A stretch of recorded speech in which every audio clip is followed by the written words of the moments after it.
Okay, all right. Well, this is such a distinguished company, and I think I said right at the start of the meeting that this was an experiment, and I hope that you will forgive us. You know, we are not a professional organization organizing this meeting, so all we are driven by is our enthusiasm for bringing the community together, for discussing the best science and exploration that is out there about the moon to begin with, but then going beyond the moon. And therefore, I first of all, I would like to apologize to all these speakers because they never had enough time to share their vision and program with us. But hopefully they will all return to a bigger and better format next year and the year after that to the future editions of European Lunar Symposium. So thank you for being with us today and for persevering. First question from the audience. I can see Bernard. Bernard, you have a question. Community, great job on this panelist, mostly presenting government program. So now my question is, how do you work with new space economy, with the industry, eventually also to get some money to pay research? Okay, so Bernard's question is that so far we have heard mainly the government supported or backed lunar exploration, although I think there were a few that were not necessarily. Yeah, so who would like to respond to Bernard? Is that how is that private and public partnership going to work in future? Did I capture that question right? For research, money for research. What we've done, yeah. I'll start off by what we've done. It's not fair because we're experienced with it. The agency itself provides support, provides very limited initial funding. All of the funding for the big funding comes from private, either philanthropy or industry. Industry is heavily involved. We also support funding for startups as part of the regular support for startups in Israel. And it works well for us. One of the big issues that we have to be involved is in the international collaboration. That does require G2G agreements, government to government, and that's where the agency comes in as a government agency. As I said before, we're actually all employees of universities or other organizations. That's how it works for us. I don't think that that's the case for most of the countries. Thank you very much, Dan. I think, Greg, you have something to add? Yeah. My institute has been involved with lunar commerce since the very beginning. The Google Lunar X Prize was announced, I think, 2 months before the formation of the NASA Lunar Science Institute, and so we have been working really closely with all those companies. Some have come and gone, and some have survived, but we've had a couple of workshops focusing on this in particular, most notably Lunar Science for Landed Missions, which was around the time of the inception of the CLIPS program. In addition to that, our survey research teams in the United States, as well as our international partners, have the commercial entities at their core. A number of them, for instance, the team led at University of Central Florida by Dan Britt, partners with quite a few commercial companies on a wide range of projects. So, James, did you? Sure. Yeah. So we have I think a drive from our leadership to look into how we can commercialize things when it's possible to do so. So we have at the moment a commercial partnership for the moon on Lunar Pathfinder, which will be an ESA communications relay satellite created in partnership with Satellite Technologies Limited, which will be delivered to the moon through Eclipse delivery, which is again is a commercial action from NASA in partnership with them. We're looking into future communications relay networks in the commercial partnership too. So these are two sort of very concrete examples now, looking at where we see there's a real market that's going to be available that the commercial sector in Europe is interested in, which is in communications. We are working with Astrobotic for the delivery of LandCam X, which is a technology payload which we delivered to the moon surface with Astrobotic as a commercial procurement. And so we're looking at where does it make sense to do things commercially versus in a more conventional institutional way. And when there's partnerships, it's generally around areas where the commercial sector has an interest. In general, the commercial sector is not that interested in fundamental science on the moon. So we don't see a huge amount of opportunity or interest there today. Where we do see some connection is in things like resource prospecting, understand the resource of the moon. Now, there is no market today really for resources on the moon, but there might be one day. And so that's where we're in this kind of gray area at the moment about, is this commercial, is it not? What is the interest of the private sector in that? And that's something which we're also exploring. Anyone else? So in Japan, traditionally, space agency, I mean, JAXA used to order to the commercial industry. But nowadays, we're changing our mind. We recognize that especially the newly emerging industries interested in becoming a player rather than just a provider of the parts or the items. So now we're shifting the way we work with industry. We try to involve them already from the planning phase, listen to what they want to do. So yeah, that's a change. It used to be a one-way thing, like order and purchase, but now we're trying to communicate from the beginning. Thank you very much. You can keep the mic that way because we have got can use. We can use this one. So I think that this is this question. Each one of the countries' government has probably a different answer. For what concern Italy, I would like to underline that the commercial partner has a sense for some part of the exploration, for example, the services, transportation, communication, or other things like that.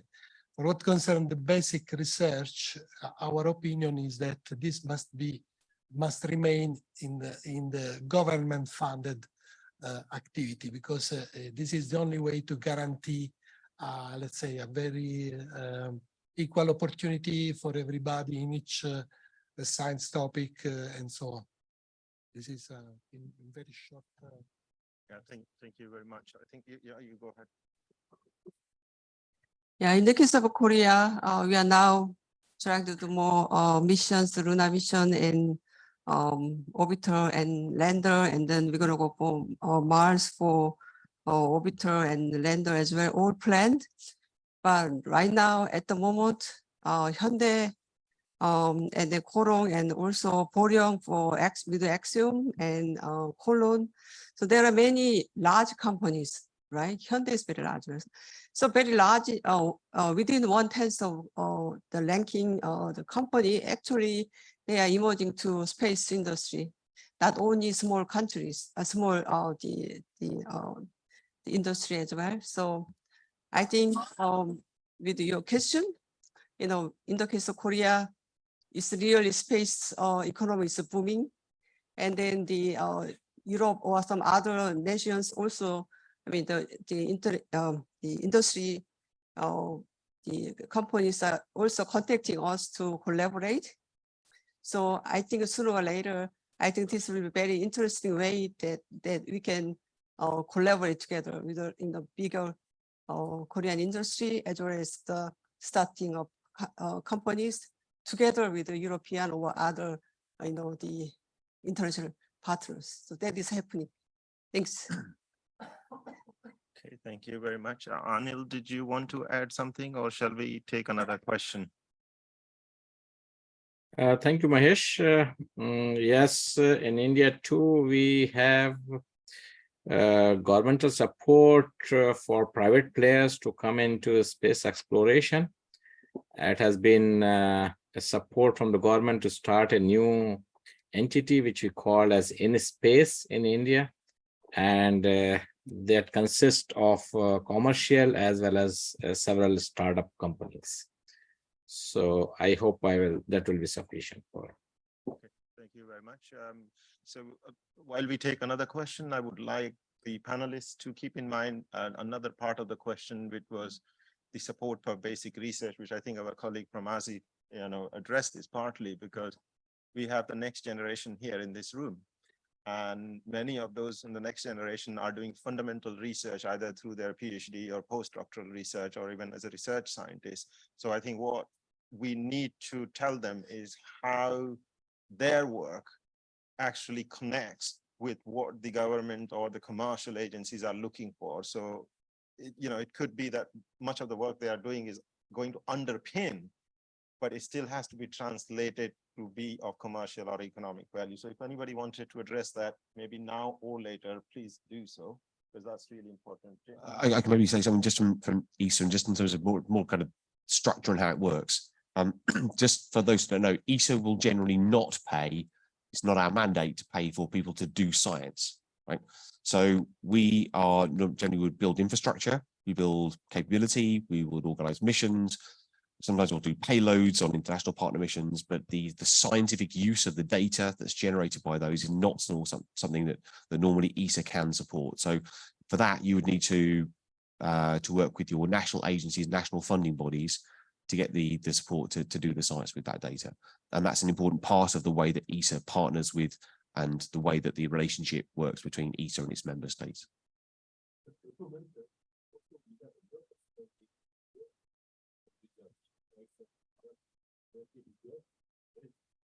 your position, you say reduction and we like also that to explore how you use all this transformation funds from Europe. I think the point is just to be in Europe, we have a very complicated mix of different funding sources, and we just need to make the best of all of them. Great, thank you. Let's move on to the next question. Tom, did you have a question or a comment? Related conversation.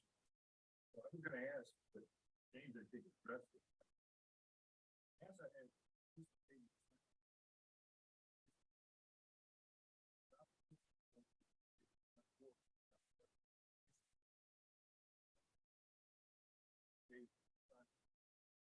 very specific.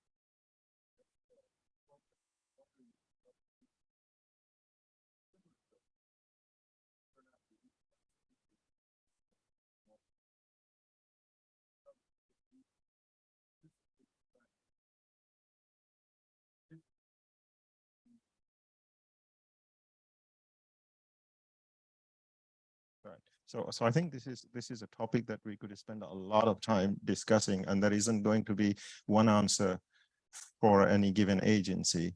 But I just wanted to make sure that we do not leave behind the real workforce that is going to underpin everything that is going to follow. The situation is very complicated, how space agencies actually work to deliver onto a mission. But the main message is that they cannot deliver without the workforce that is required to do so. So what we are seeing here is an evolution of that process in the last 10 years. Certainly I have seen since I have been involved with. There were fewer lunar missions 10 years ago. There are many more. The rationale for those lunar missions have also changed. What we are looking to get back from them, and the opportunities, I think, have multiplied massively. So I would just like to send a message to all of you who are here and then who would interact with your peers elsewhere, is that there is going to be tremendous opportunity in this area for everybody. We just need to find a way to make that opportunity come to fruition. So more questions, please, from the audience. Oh, there's one here. I can pass on the mic to you. Thank you so much. This was very informative to me. I'm new to the lunar ecosystem. I'm representing Astrolab here. And I had a question for you, Sarah, for the UAE rover. You said that you're going to be partnering with a commercial lander to fly that 25 to 30 kilogram rover. So I was wondering if you'd made that selection and how that process works. And just curious, just following up on the previous question about how can commercial, new space companies partner with governments. I was curious about that selection process. Thanks. In MBRC, we believe in the importance of the partnership with other entities, and especially the commercial entities. And that's why the first mission went with iSpace. And it will be the same. We found it's valuable. We have a very excellent experience with them. And we are working towards having the second lander this month. So it's under investigation, seeing the schedule, seeing the mass available, and the location, of course. Yes, yes. So yes, the commercial as one of the target. No, no. Any other question? Roma?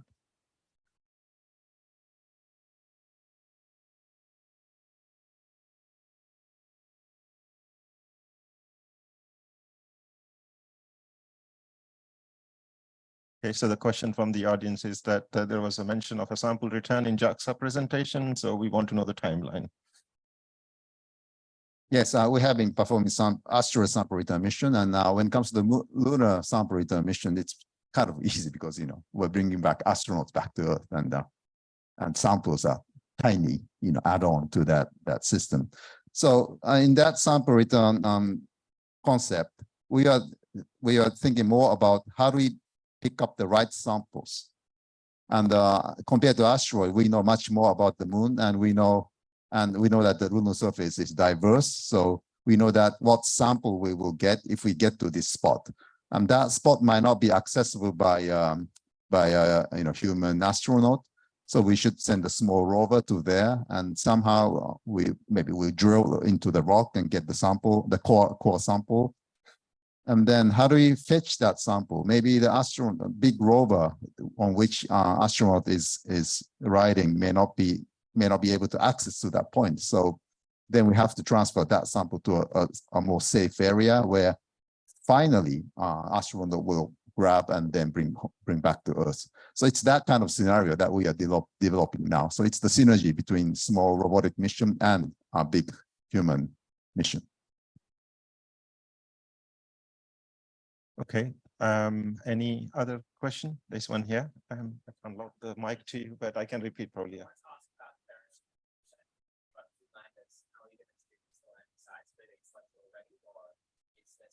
Haven't been selected already. There'll be a distant one from the other.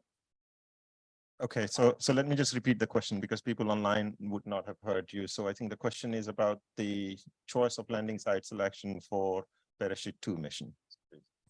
So I'll say there is a scientific committee for the Bereshit 2. Most of the people are lunar scientists on that committee. It will be selected by them. There'll be, as usual, the engineering concerns and the scientific concerns. Scientific of gaining most data as possible, and engineering making it cheaper and simpler as possible. And between the two, you have to balance that equation somehow. Yeah, but that will be decided. It hasn't been decided yet. You have time for maybe one quick question. There's one. Emily, yeah, far away. No, I will repeat if you just ask the question.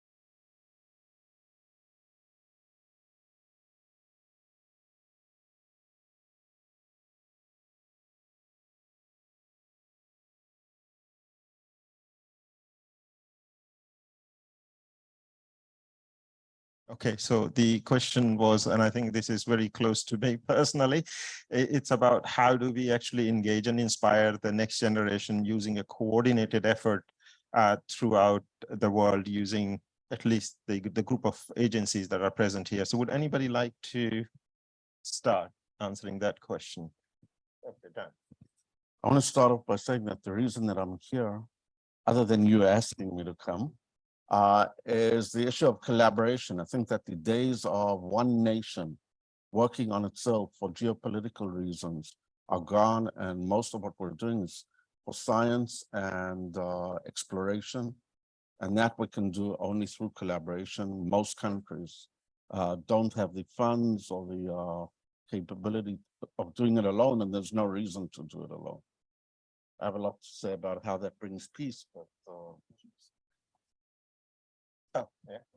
one of the vehicle of this to answer to this question is, for example, the Global Forum of International Exploration Coordination Group, which collect most of the countries in get together to plan with the roadmap for exploration. And this is a mean to divulgate, to disseminate what the world, the main agency at least, are doing in the field of exploration, human and robotics. So, but there are also other forum, other groups, organisms like that, in which, of course, we have to improve because the scenario is changing. But these are the best way, in my opinion, to disseminate and to let know the people what the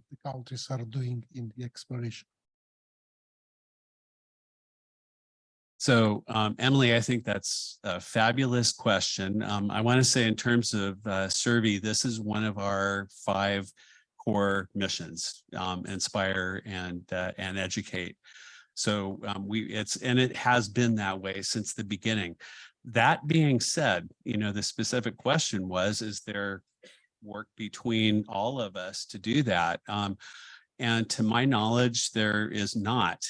Artemis has really just started up its efforts to do this. We're working some with the Artemis team on that, but I think it's an excellent idea. And so since there are a lot of survey partners here, I'd like to raise this as a challenge for us to work together, because really what we're doing, I guess I can reflect myself. I was 10 years old when Neil and Buzz landed on the moon. I remember it really well, and I was inspired.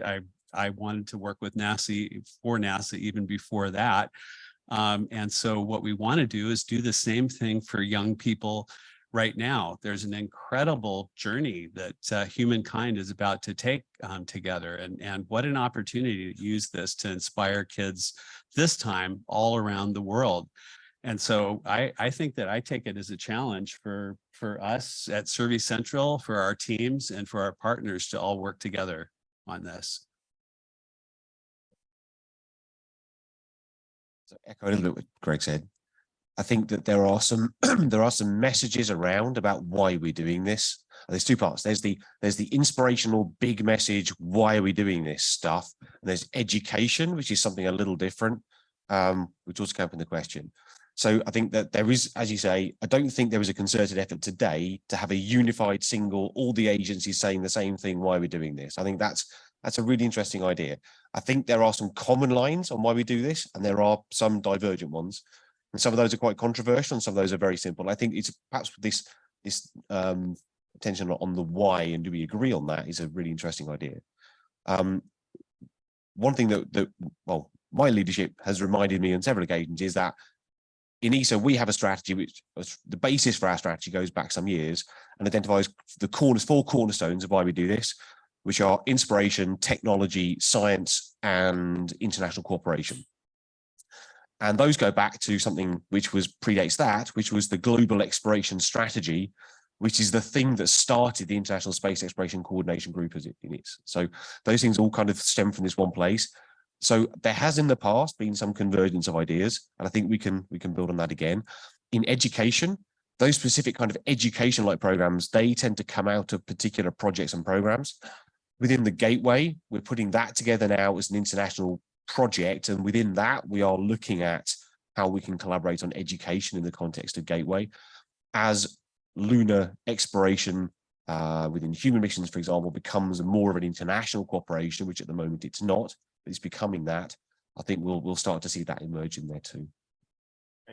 I think the coffee is getting a bit cold, but we before you go, I would just like to invite Anil, because earlier this February, I was visiting India, and he very kindly hosted me as his institute. And I learned a great deal about the level of public engagement and outreach effort that's taking place there.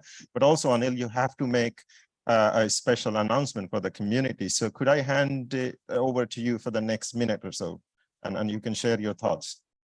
Okay, thank you, Mahesh. I'm really missing all of you standing there. So, you know, the agency partners, and I would have loved to be there and talking, and particularly over the coffee. Since I could not come over there, I thought I will call you to India, and where we are planning to have an international conference, which will be in the end of January next year, that is 2024. And the ideas are floating to have first a lunar conference, then we said it should be planetary conference, then exoplanets got joined, and then habitability also is getting joined. And so the plan is to have an international planetary or planets, exoplanets, and habitability conference. And it is going to be in Ahmedabad in India during the period of January 29, that is 29, to February 5th. So it will be about a week-long conference where people from different areas of planetary science, exoplanetary science, and habitability would be coming together. And the reason for hosting this is that India has been doing planetary exploration for last 2 decades. And we wanted to call all the world to come to India to look at what we have been doing for the last 2 decades, and also to build international cooperation, because that is what is very, very important. And to do any planetary mission, we do need to come together. And that's why we invite, or I invite all of you to come to Ahmedabad next year. Thank you. Thank you very much, Anil, and thank you, everyone. Thank you.